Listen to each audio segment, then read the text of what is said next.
যোৱা 1 জানুৱাৰী তাৰিখত নগাঁও চহৰৰ আমলাপতিত এটা নাহৰপুথুকি বাঘৰ অৱস্থান দেখা পোৱা গৈছিল আৰু তাৰপিছত সেই বাঘটো কৰায়ত্ব কৰিবলৈ আচলতে সেই স্থানত বন বিভাগৰ লোক উপস্থিত হৈছিল যদিও বাঘটো তাৰ পৰা পলাই গৈছিল। কিন্তু এই বিগত কিছুদিন ধৰি নগাঁও চহৰত এই বাঘটোৱে আতংকৰ সৃষ্টি কৰি ৰাখিছিল। কিন্তু শেহতীয়াকৈ আজি পুৱা ভাগত আচলতে ঢাকাপতিত CCTV কেমেৰাত আবদ্ধ হৈছিল বাঘটোৰ দৃশ্য আৰু সেই বাঘটোৰ দৃশ্য দেখা পোৱাৰ পিছতে স্থানীয় লোকে প্ৰত্যক্ষ কৰিছিল বাঘটোক আৰু তাৰ পিছতে স্থানীয় লোকে বন বিভাগৰ লোকক খবৰ দিছিল আৰু বন বিভাগৰ লোক ইয়াতে আহি উপস্থিত হৈছিল আৰু তাৰ পিছতে এক ভাল খবৰ বুলি ক'ব লাগিব যে ইতিমধ্যে বন বিভাগৰ লোকে সেই বাঘটোক ট্ৰেংকুলাইজ কৰিবলৈ সক্ষম হৈছে আৰু বাঘটোক ইতিমধ্যে কৰায়ত্ব কৰি লৈ যোৱা হৈছে। মই বৰ্তমান ঢাকাপতি অঞ্চলত আছো আৰু ঢাকাপতি অঞ্চলত বৰ্তমানো এক চেপা উত্তেজনা অব্যাহত ৰাখিছে। বিভিন্ন স্থানৰ পৰা ৰাইজ আহিছে আচলতে বাঘটো প্ৰত্যক্ষ কৰিবলৈ। ইতিমধ্যে ৰাইজে স্বস্তিৰ নিচা হেৰিছে বুলি ক'ব লাগিব, যিহেতু বিগত কিছুদিন ধৰি এই বাঘটোৱে আচলতে আতংকময় পৰিৱেশৰ সৃষ্টি কৰি আহিছে আৰু তাৰ লগতে এটা কথা ক'ব লাগিব যে সামাজিক মাধ্যমত বিভিন্ন ধৰণৰ বিৰূপ কথা ওলাইছিল যে বাঘটো ওলাইছে, বাঘটো আচলতে অমুকত ওলাইছে, বিভিন্ন ধৰণৰ কথা ওলাইছিল আছে যিয়ে মানুহক আতংকৰ সৃষ্টি কৰিছিল আৰু শেহতীয়াকৈ আচলতে বাঘটো আচলতে কৰায়ত্ব কৰিবলৈ সক্ষম হ'ল। মই ইয়াৰ স্থানীয় ব্যক্তি আছে যিসকল লোকে বাঘটো আচলতে প্ৰথমে প্ৰত্যক্ষ কৰিছিল। দাদা, বাঘটো আপুনি প্ৰথমে ক'ত দেখিছিলে? বেক চাইডৰ আমাৰ বিল্ডিঙৰ বেক চাইডৰ কোণাটোত মানে জংঘলত শুই আছিলে, কলগছ কিছুমান আছে তাতে। এইটো আপোনাৰ মইতো অলপ দেৰিকৈ উঠিলো আজি 7:30 বজাত। বাহিৰত শুনিছো বাঘ আহিছে বুলি, পিছত বাঘ আহিছে যেতিয়া সোমালে তেতিয়া জংঘলটোতো আমাৰ বেক চাইডৰ কোণাটোতে আছে অলপ জংঘল, হয়তো সেইপিনৰ পৰা জাপ মাৰি সোমাব পাৰে। সেই কোণাটোত মই সন্দেহ কৰি পেলাই গ'লো, ওপৰ বিল্ডিঙৰ ওপৰৰ পৰা ফ'ল' কৰিলো, দেখিলো সেই কোণাখনতে আছিলে। কিমান ডাঙৰ আছিল বাঘ? মোটামুটি কুইণ্টেলৰ ওচৰত হ'ব। প্ৰথমে আপুনি দেখিছিলে? মই দেখিছো আৰু মোৰ লগৰ এজন দেখিছে, দুইজনে আমি থাকো ইয়াত ষ্টাফ হওঁ। তাৰপিছত বন বিভাগৰ আহিছে, বন বিভাগ পিছালৈ আহি আছিলে চাগৈ। তাৰপিছত তেওঁলোকে ইয়ালৈকে ট্ৰেংকুলাইজ কৰিলে। 8:36ত ট্ৰেংকুলাইজ কৰা হৈছে, 9টা বজাতে ৰিকভাৰ কৰিলে, 9:05। আচলতে এই বাঘটোৱে কেইটামান দিন ধৰি আতংকৰ সৃষ্টি কৰি আহিছিল। আচলতে নগাঁও চহৰৰ ৰাস্তা জনশূন্য হৈ পৰিছিল। কি ক'ব আচলতে?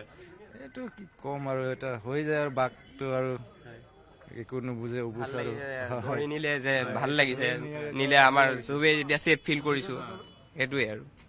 কি ক'ব আচলতে বাঘটো ইতিমধ্যে বন বিভাগৰ লোকে কৰায়ত্ব কৰিছে? ভাল লাগিছে, মানে মানুহ ইমান ভয় খাই আছিল, ভয়টো দূৰ হ'ল মানুহৰ। আচলতে আমি ক'ব দেখুৱাইছো এইজন ব্যক্তি আচলতে প্ৰথমে বাঘটো প্ৰত্যক্ষ কৰিছিল আৰু যি চয়নিকা শ্ব' ষ্ট'ৰ, সেই চয়নিকা শ্ব' ষ্ট'ৰ পিছফালৰ যি জংঘল আছিল সেই জংঘলতে বাঘটো অৱস্থান লৈ আছিল আৰু তেওঁ প্ৰথমে প্ৰত্যক্ষ কৰিছিল আৰু প্ৰত্যক্ষ কৰি বাঘটো তেওঁ বন বিভাগৰ লোকক খবৰ দিছিল। আচলতে বাঘটো প্ৰথমে আপোনাক কোনোবাই কৈছিল নে আপুনি নিজে? বাঘ আহিছে বুলি মই শুনিছো, বাহিৰত ৰাস্তাত শুনিছো, ইয়াৰ পৰা হাল্লা শুনা যায়। মই আজি দেৰিকে উঠিলো, উঠি পেলাই দেখিলো বাঘ যদি সোমাইছে তেতিয়া আমাৰ বাৰীৰ বেক চাইডে হয়তো থাকিব পাৰে। মই লাহেকে গৈ পেলাই বিল্ডিঙৰ ওপৰত চালো, বিল্ডিঙৰ ওপৰত গৈ পেলাই কোণাটোত চালো যে সেই জেগাটোতে আছে বাঘটো। আচলতে আপোনালোকৰ ইয়াত কোনপিনে প্ৰৱেশ কৰিলে বুলি ভাবে? প্ৰৱেশটো বেক চাইডৰ পৰা আহিছে, সন্মুখৰ পিনৰ পৰা নহয়। বেক চাইডৰ আপোনাৰ এইটো এই ভাঙা টিং লোহাবিলাক যে আছে যে বেক চাইডত এটা আছে, গুদাম এটা আছে, সেইটো চাইডৰ পৰা হয়তো ঝাপ মাৰি সোমাইছে। ইয়াৰ পৰা কিমান নিলগত আছিল বাঘ? বেছি নহয়, আপোনাৰ 100 মিটাৰ। আমি যদি সম্ভৱ হয় মই হেমন্তক দেখুৱাবলৈ অনুৰোধ জনালো, বাঘটো য'ত অৱস্থান লৈ আছিল সেই অৱস্থান লোৱা স্থানখিনি আমি চাবলৈ বিচাৰিম, যিহেতু সেই স্থানতে প্ৰথমে বাঘটো দেখিবলৈ পোৱা গৈছিল আৰু সেই বাঘটো দেখি পেলাই এইজন ব্যক্তি আচলতে বন বিভাগৰ লোকক খবৰ দিছিল। বাঘটো মই খবৰ দিয়া নাই, কিন্তু বন বিভাগটো পিছালৈ আহি আছে, সিহঁতে গোটেই নাইট ডিউটি কৰিছে বুলি কৈছে। বাঘটো এইপিনে কোনখিনি সোমাই আছে সেইটো মানে সিহঁতে ক'ব পৰা নাই। পিছত আহোঁতে পিছত ইয়াত ৰাইজে দেখিলে যে, তাৰপিছত ফৰেষ্ট পালে যে মানুহ ভিৰ আছিলে, সোমালে। কোন স্থানত আছিলে বাঘটো? মই আইডিয়া কৰোঁ, মইতো ইয়াতে হাগা পায়খানা কৰোঁ ৰাতিপুৱা। আচলতে আমি স্থানখিনিলৈ গৈ আছো। হয়, হেমন্তক দেখুৱাবলৈ আহ্বান জনালে। সেই পৰিৱেশ আচলতে এই স্থানতে বাঘটো অৱস্থান লৈ আছিল আৰু যি স্থানতে আচলতে ট্ৰেংকুলাইজ কৰা হৈছিল, বন বিভাগৰ লোক আহি ট্ৰেংকুলাইজ কৰিছিল, ওপৰৰ পৰা কৰিছিল, আচলতে বিল্ডিঙৰ ওপৰৰ পৰা কৰিছিল আৰু এই স্থানতে পুৱা ভাগত অৱস্থান লৈ আছিল সেই বাঘটো, যি বাঘটোৱে আচলতে বিগত কিছুদিন ধৰি নগাঁও চহৰত আতংকৰ সৃষ্টি কৰি আহিছিল। আৰু আজি শেহতীয়াকৈ পুৱা ভাগত এটা ভাল খবৰ আহিল যে বাঘটোক ইতিমধ্যে বন বিভাগৰ লোকে ট্ৰেংকুলাইজ কৰি কৰায়ত্ব কৰিলে আৰু এয়া মই দেখুৱাইছো সেই স্থান, যি স্থানতে আচলতে বাঘটোৱে অৱস্থান লৈ আছে। আজি পুৱা ভাগত আচলতে নগাঁও চহৰ ঢাকাপতিত CCTV কেমেৰাত আবদ্ধ হৈছিল বাঘটোৰ দৃশ্য আৰু তাৰ পিছতে স্থানীয় ৰাইজে প্ৰত্যক্ষ কৰিছিল বাঘটো আৰু পৰৱৰ্তী সময়ত আচলতে ইয়াত আহি বন বিভাগৰ লোক আহি উপস্থিত হৈছিল আৰু বন বিভাগৰ লোকে আহি বিল্ডিঙৰ ওপৰৰ পৰা য'ত বাঘটো অৱস্থান লৈ আছিল, য'ত বাঘটো শুই আছিল, সেই স্থান পৰা আচলতে তেওঁলোকে ট্ৰেংকুলাইজ কৰিছিল। মই দেখুৱাই গৈছো এই পৰিৱেশ আচলতে নগাঁও চহৰৰ মাজমজিয়াত, এয়া হৈছে ঢাকাইপতি নগাঁও চহৰৰ মাজমজিয়াত এনেদৰে দিন দুপৰতে আচলতে বাঘটোৱে অৱস্থান লৈ আছিল। আৰু মোৰ সতীৰ্থই দেখুৱাই গৈছে ইয়াৰ পৰিৱেশ এই বিল্ডিঙৰ ওপৰৰ পৰাই আচলতে বাঘটো ইয়াৰ পৰাই কৰিছিল নেকি? নাই, ওপৰৰ পৰা কৰিছে, বিল্ডিঙৰ ওপৰৰ পৰা আহিছে, বেক চাইডৰ পৰা আহিছে, বাঘটো বেক চাইডৰ পৰা আহিছিলে। আৰু ইয়াত উঠি পেলাই বন বিভাগে টুংকেলেজাজ কৰি পেলাই অভজ কৰি লৈ গৈছে। আচলতে এই বিল্ডিঙৰ ওপৰৰ পৰা কৈছে তেওঁ, যিজন আচলতে মূল প্ৰত্যক্ষদৰ্শী আছিল। আমি কথা পাতিম আৰু স্থানীয় লোক আছে তেওঁলোকৰ লগত কথা পাতিম। আচলতে সকলোৱে এতিয়া স্বস্তিৰ নিশ্বাস হাৰিছে বুলি ক'ব লাগিব, যিহেতু এক বিগত আজি ৩-৪ দিন ধৰি এক আতংকৰ সৃষ্টি হৈ আছিল। সেই আতংকৰ পৰিৱেশ এতিয়া শেষ হৈছে বুলি ক'ব লাগিব। মই কথা পাতিম আচলতে স্থানীয় লোকৰ লগত, যিসকলে বাঘটো প্ৰথমে প্ৰত্যক্ষ কৰিছিল। কি ক'ব আপোনালোকে, বাঘটো কেতিয়া দেখিছিলে? বাঘটো ৰাতিপুৱা 6:30-7টা বজাত দেখিছোঁ। মানে শুনা পাইছোঁ যেন ডাকপতিয়া বাঘ ওলাইছে। পিছত মানে আমিও লাখুটি লৈ এইফালে জংঘল আছে, এইফালে সোমাইছোঁ, চাইছোঁ, নাই। পিছত বিল্ডিঙৰ ওপৰত চালোঁ, এইফালে বিচাৰিলোঁ যেন নাই বুলি, আৰু ইয়াতে ক'ত সোমাব।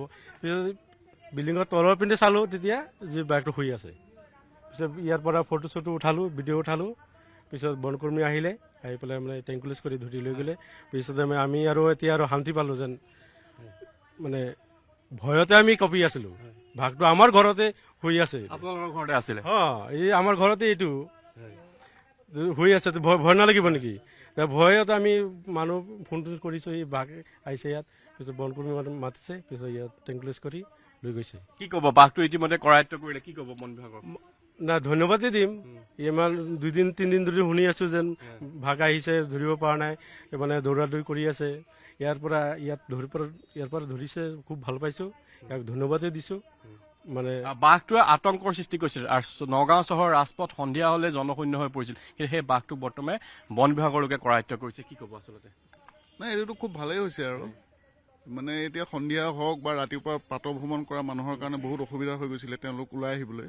গতিকে আজি যিহেতু বাঘটো ধৰিলে, গতিকে মানুহখিনি নিশ্চিন্ত মনে ওলাই আহিব পাৰিব। আৰু হয়, ধন্যবাদ। আচলতে মই যিখন ঘৰত বাঘটো প্ৰত্যক্ষ কৰিছিল, সেই বাঘটোৰ ঘৰৰ গৰাকী আছে, মই তেওঁৰ লগত কথা পাতিব বিচাৰিম, যিহেতু তেওঁ প্ৰথমে প্ৰত্যক্ষ কৰিছিল। বাইদেউ, আপুনি কেতিয়া দেখিছিল বাঘটো?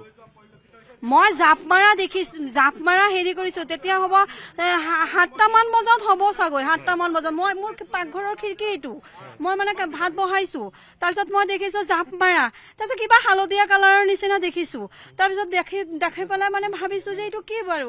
মই মানে খিৰিকীটো লগাই দিলোঁ, আৰু তাৰপিছত লগাই দি পেলাই মই ভাবিছোঁ কিবা এটা হালধীয়া কালাৰৰ কি, আৰু মই মানে খিৰিকীটো লগাই দি পেলাই ভাবিছোঁ বাহিৰা পিনে দি চাদৰ সেই ৰাস্তাটো বাহিৰা পিনে দি নহয়, মই মোৰ ঘৰৰ দৰ্জা খুলি পেলাই চাদেদি অলপ চাব বিচাৰিছোঁ যে কি এইটো জাপ মাৰা দেখিছোঁ। মই চাদত যেতিয়া উঠিব লৈছোঁ, এইফালৰ যে বিল্ডিং কেইটা দেখিছে নহয়, সিহঁতৰ আকৌ ইমুদাহঁতৰ ৰকিবুল ছাৰৰ কিবা আত্মীয় হয়, সিহঁতে ওপৰৰ পৰা কৈছে, বাইদেউ আপুনি এতিয়া চাদৰ পৰা আঁতৰি যাওকচোন, ঘৰত সোমাওকচোন, কিবা সেই বাঘটো আপোনালোকৰ কেম্পাছতে জাপ মাৰিছে। মই তেতিয়া ভাবিছোঁ মই যে কিবা দেখিছোঁ, এইটো সঁচাই তেনেহ'লে। তেতিয়া পিছত যে মই সোমাই থাকিলোঁ, দৰ্জা চৰ্জা লগাই জানলা চানলা লগাইছোঁ। পিছত আমাৰ ঘৰৰ মানুহকেইটাক ফোন কৰিছোঁ, ইফালৰ মানুহকেইটাক ফোন কৰিছে যে তোমালোকে উঠা, বাঘটো তেনেকুৱা সেই আমাৰ ঘৰৰ বেক চাইডতে আছে, আহি পেলাই অলপ চাবা নেকি। তাৰপিছত আমাৰ টুটন জয়দেৱহঁতে আহিছে, আহি পেলাই সিহঁতে দেখিছে সঁচাকৈ সিফালে শুই আছে। মোৰ আৰু দ্বিতীয়বাৰ ওলোৱাৰ আৰু মানে সাহস নাই। মোৰ ল'ৰাও কান্দি আছে, মোৰ হাজবেণ্ডেও মোক ওলাব দিয়া নাই। পিছত আমাৰ এই জয়দেৱ টুটনহঁতে আহিছে, আহি পেলাই সিহঁতে আকৌ ফটো তুলিছে, সঁচাকৈ তাতে শুই আছে। তাৰপিছত বাকী কামখিনি সিহঁতেই কৰিলে, জয়দেৱ টুটনহঁতে কৰিলে নেকি, বা ইমুজ দাদাহঁতে, বনকৰ্মী কোনে খবৰ দিলে মই সেইটো নাজানো। তাৰপিছত প্ৰথমে আপুনি দেখা পাইছিল বাঘটো? জাপ মাৰাটো দেখিছোঁ মই, মানে তেতিয়া মানে কনফিউজ। কিন্তু মানে মই যেতিয়া চাদত উঠি আছিলোঁ, মানে মইতো খিৰিকী দি জাপ মাৰাই দেখিছোঁ, মানে হালধীয়া কালাৰৰ কিবা, মই খানা বনাই আছোঁ, কিবা এটা মানে কনফিউজ আছে। তাৰপিছত মই যেতিয়া চাদত উঠি পেলাই এইটো ভালদৰে চাবলৈ গৈছোঁ, কি বস্তু বাৰু, বাট মনৰ টেনশ্যন হৈ আছে কেইদিনমানৰ পৰা। তাৰপিছত ওপৰৰ মানুহকেইটা, তেতিয়া সিহঁতে ওপৰৰ পৰা মানুহকেইটা দেখিছে, কৈছে ইমুদাহঁতৰ ঘৰৰ পৰিয়ালৰ, ইফালৰ পৰিয়ালৰ মানুহকেইটা কৈছে, বাইদেউ আপুনি সোনকালে নামকচোন, এই বাঘটো ইফালে জাপ মাৰিছে না। তেতিয়া মই চিঞৰ হৈ গ'লো, হয় বাঘটো মানে ইফালে দি সোমাইছে, ভয় আঁতৰিছে। আৰু তথাপিও কিবা মানে কঁপি থকা এটা ভাৱ আছে, আৰু অকমান ভয় আছে। হয়, আচলতে এতিয়াও শংকা আছে, আৰু মই স্থানীয় ব্যক্তি আছে। কি ক'ব আচলতে, বাঘটো বন বিভাগৰ লোকে কৰায়ত্ব কৰিছে, কেনে লাগিছে এতিয়া? বহুত বহুত ধন্যবাদ তেখেতসকললৈ।